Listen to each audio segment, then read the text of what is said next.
I just sat down. I said, you know what?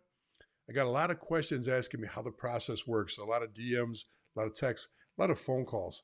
And a couple phone calls this week got frustrating because I don't think people really understand the vetting that goes on with players. Now, I'm me, and I don't work for every team in the NOL and the USHL. I can only speak for the way I do things.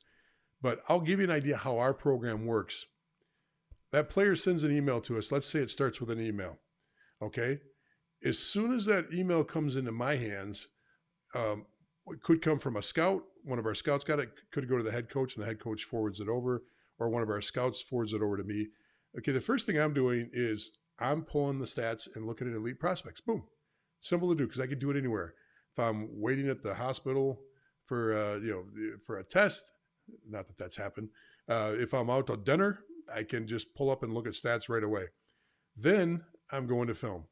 If he sent film, I'm watching that. If not, I'm trying to pull up some film on a player and watch some films.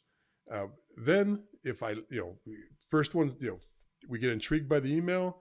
I look at the stats, figure out how big he is, what league he's in, what position he plays, look at all the, his history.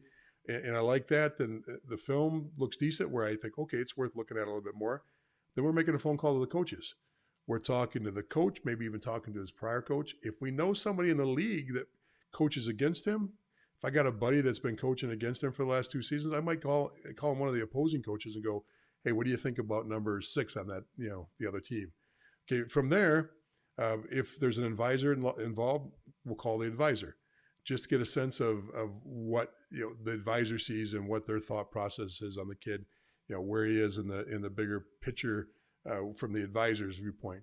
Now remember, coaches all have agendas, advisors all have agendas. We as a staff have agendas too.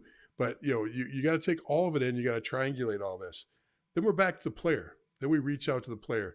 It might be that I go to watch a game in person, wait for him after the game, talk to him. If that goes well, either by phone or by talking to him in person, then we're setting up a Zoom with the parents. We're actually talking with the parents. It'll be 1 or 2 of us from the team and the player and the parents, and we're just walking through the whole process of how junior works, how our organization works, how the NOL works. And then what we're doing after that is we're circling back and we're working out. This transitions away from me at this point. After the Zoom call, transitions right over to the coaches, and the coaches are arranging for a visit. This is in season, of course. Maybe the player comes down from anywhere from 1 to 5 or 6 days to skate with a team.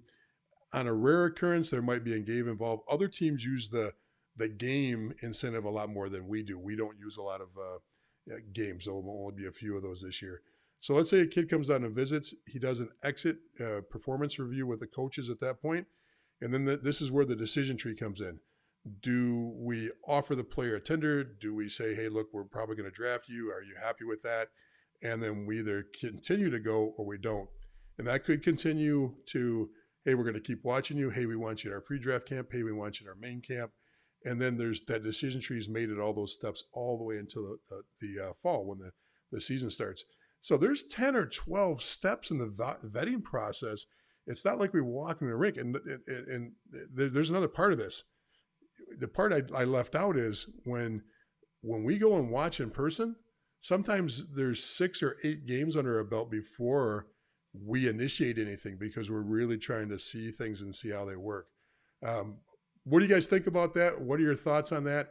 Once again, that's just one organization and one person and how we do it. There's other people that do it differently. I'd love to hear how other, USHL teams are doing it, how NOL teams are doing it.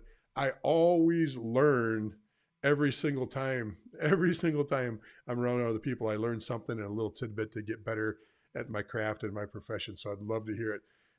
Thank you for taking the time to watch our excerpt from our Sunday night live stream, Ask Me Anything. Every Sunday night, well, usually on Sunday nights at 9 p.m., we get together, and we'd love to have you be a part of the family. You can also go to our Facebook page at Junior Hockey Advisor for more great discussion. Have a great day.